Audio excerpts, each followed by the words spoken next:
during the regular day. But since the campaign, things has been a little different. It's very unpredictable on a daily basis. My regular day in this abnormal situation of campaigning, a lot of it is writing and trying to draw inspiration from the movies I watch and the music I listen to. Every now and then I'll take a look in the Bible to see what's there. And I look at the calendar. We have a packed calendar now, and then I try to get ready for that.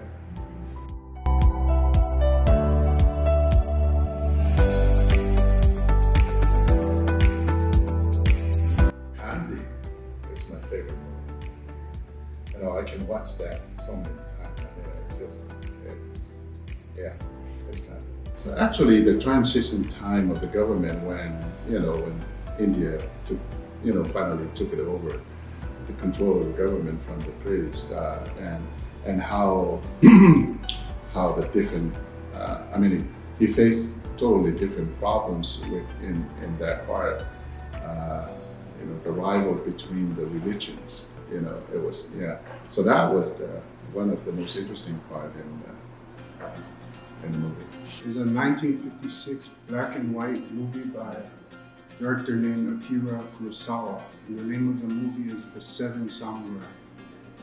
It's a movie about a small Japanese village that was plundered by bandits. And to see what those villagers went through is something almost Samoan to it. And then the hero comes in, of course, all the knife fighting and everything, the way the filming is put together. My favorite ice cream flavor is French vanilla. French vanilla. Chocolate, without a doubt. Chocolate with chocolate syrup.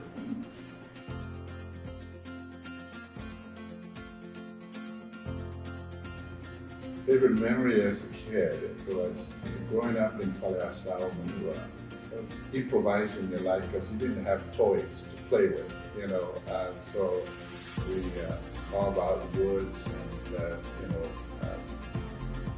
coconuts in order just to create and develop toys for us. Those were the beautiful days. Think about it, those are my best memories.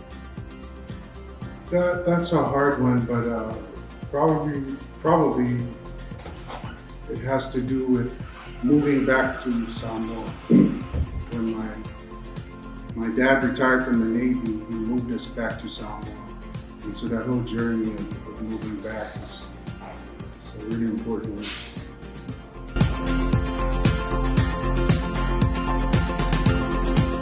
Quiet. It was, I concentrate more on the classes and the study, more so than anything else. And we didn't have sports team in Manila at the time because there was not really any athletic programs there consistently. So, I was intensely into music. Big crushes on the girls at Samoa High School. Always wished I was a star athlete, and I always wished I could dunk the ball. And I couldn't.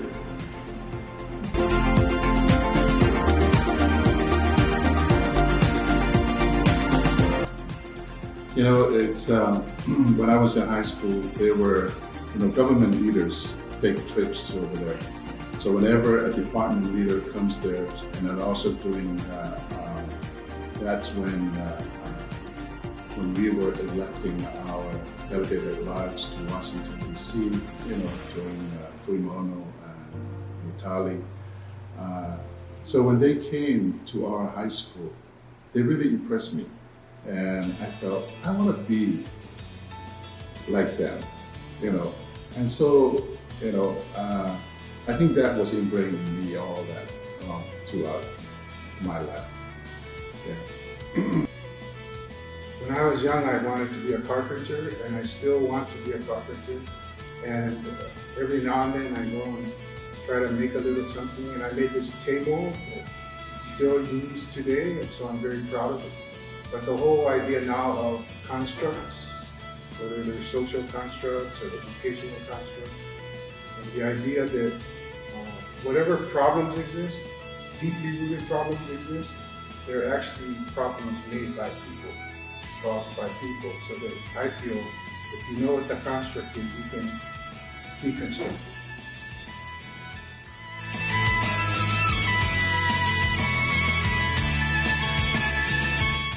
I want to be remembered as as a good father, and then also as a servant to the people of Samoa, and also as a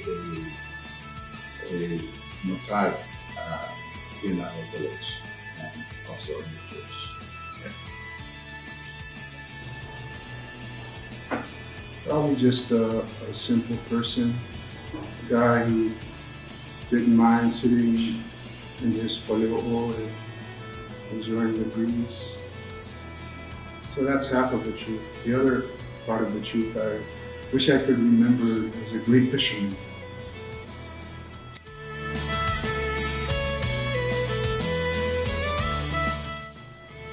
Honesty, integrity, and compassion.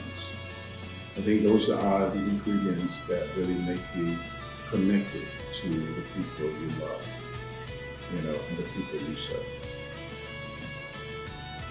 I think of these three words, you can call them values or principles: authenticity, justice, and redemption. Redemption as it relates to faith, justice as it relates to justice for all peoples, and authenticity as it relates to a person's identity.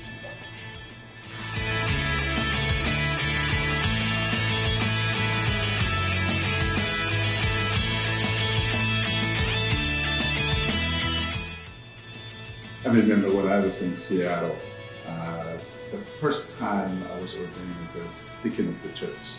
That was the moment I remember, and because I had to change and readjust life because of responsibility to the church.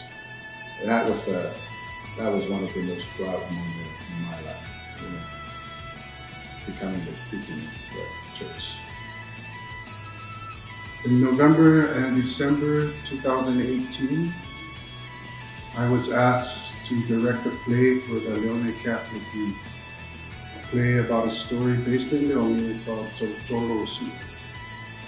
And it's based on a romance between a young Samoan nurse and a Navy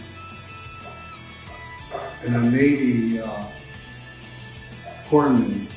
And at the time, whaasa o whaoa, ngaka nga sa mga I'aulualo ngai mofole, mai kai o sue i le whaiwhiau mai mālua. And in the end, it ended tragically. But there's a curve between whangahalo ngā taiwai called Tolo Sue. So people ask, how come that Tolo is named after a Leone? So the play was about that. The reason why I'm so proud of it is because the youth who were in it, I don't think they had the expectation of it going off so well. So I was really happy to see that they did better than they thought they could, because we got a lot of help. I got resources, I got people to consult with, and we worked so hard on it. And in the end, I'm so proud of them.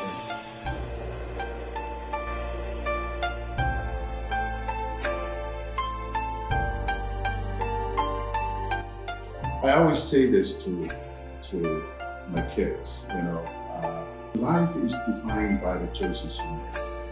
So I expect when you're 18 years old, you should be able to make a choice.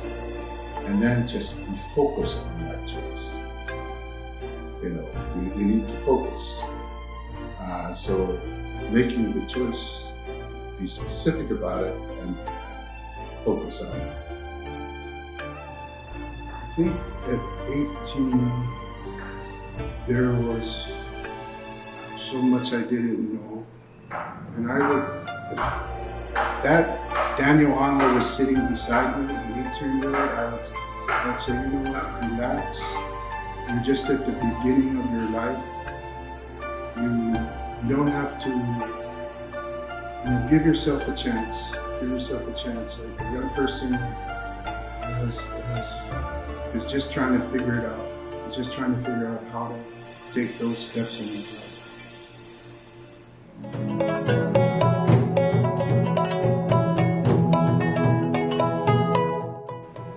I don't tend to smile all the time, and so and a lot of it because I think a lot.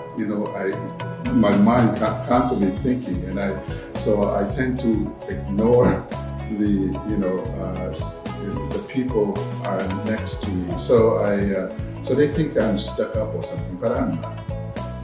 I'm a very loving person.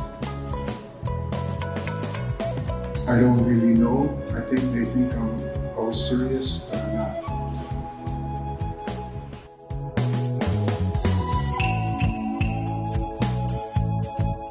Well, I've known Tapa'au casually throughout the years since I've been in American Samoa, and with all the, it was not an overnight decision, and it was a decision that was made based on recommendations from people, not only our whaiwhiaus,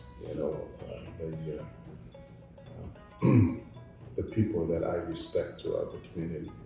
So, and Tapa'au was not the only name that was on the list, but at the end, Tapa'au was it's hiding on the grade, in the list, and it came down to the final decisions, and there's a lot of quality Tapa'au has that fits for the position as a running mate.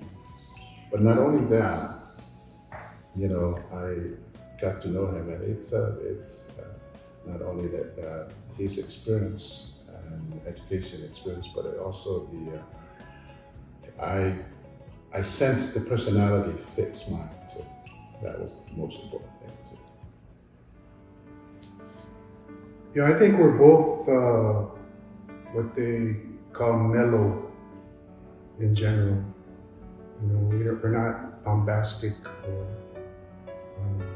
aggressive in that way, although he is assertive, and I am also when it comes to being clear about our policies and where we stand on issues. But sure, and I used to thank you a lot when we just started off on our campaign, and I haven't said that for a while, and maybe now's a good time to thank you for considering me. And when he first asked me, the first thing I said to you, it was just over a cup of coffee in a crowded restaurant, and he asked me, and I go, "Oh, okay, well, you do know I'm not a politician." And that's the first thing I said to you. But from there, we've come a long ways. And of course, our wife has to agree. Yeah, wife and kids. Yeah, wife and kids.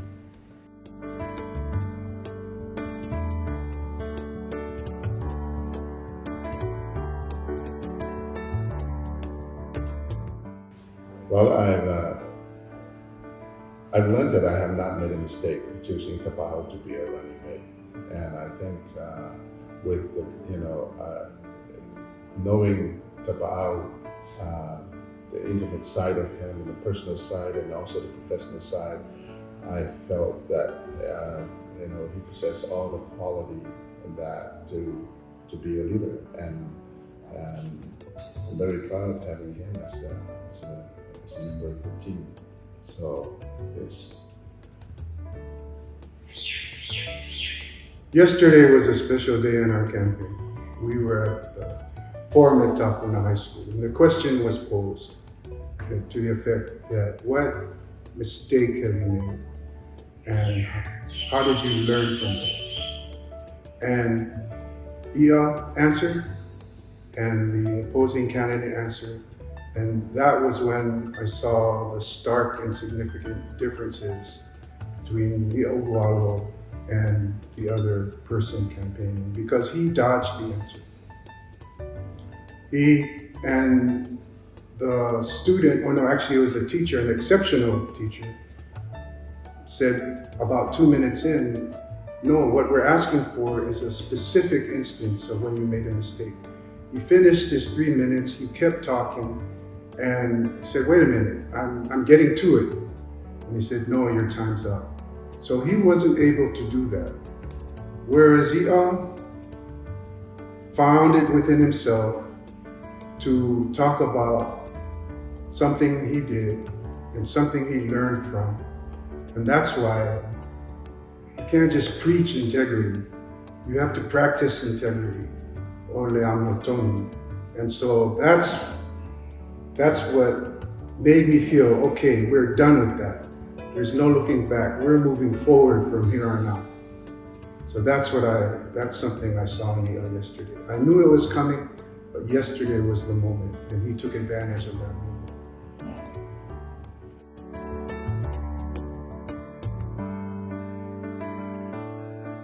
I think of it in two ways. To me, it's literally the word "I'aulualo" means a disturbance or a hindrance or an obstacle that's in the way. So a Samoan lives his everyday normal life, and then a "I'aulualo" happens that stops the current of his life. And these hindrances or obstacles are culturally marked from the time you're born to the time you die and even after. We have occasions for, as you know, Saufa'i, Whaipoponga, or Maliu, or Fa'afalenga, even minor occasions like a kid's birthday or a student's high school graduation. And as though those are important parts of a Samoan's identity, because if you ask me, what is the story of our people? It's the story of our I'aulualo and all we go through. So that's how I look at it in that way. But in another way, it is a demanding and challenging and complicated and in some ways oppressive way of life on our people. So how do we balance that? How do we look at that? That's the challenge that all Samoans go through. It's something that it's a part of our culture and it's a part of our identity.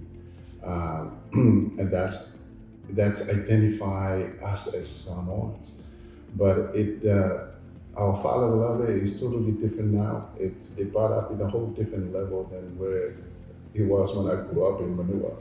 I remember when someone of a relative passed, we just take one fine mat and a basket of taro, maybe one piece of wood, and that was it. Nothing. It was never a burden to the family, But the way we're doing the I'aulualo nowadays, it's totally different. It becomes a burden to the families, and it's something that's us Matais and leaders of families, leaders of government really need to look very closely to it, because if it's a burden to the people, then it's not the right thing to do.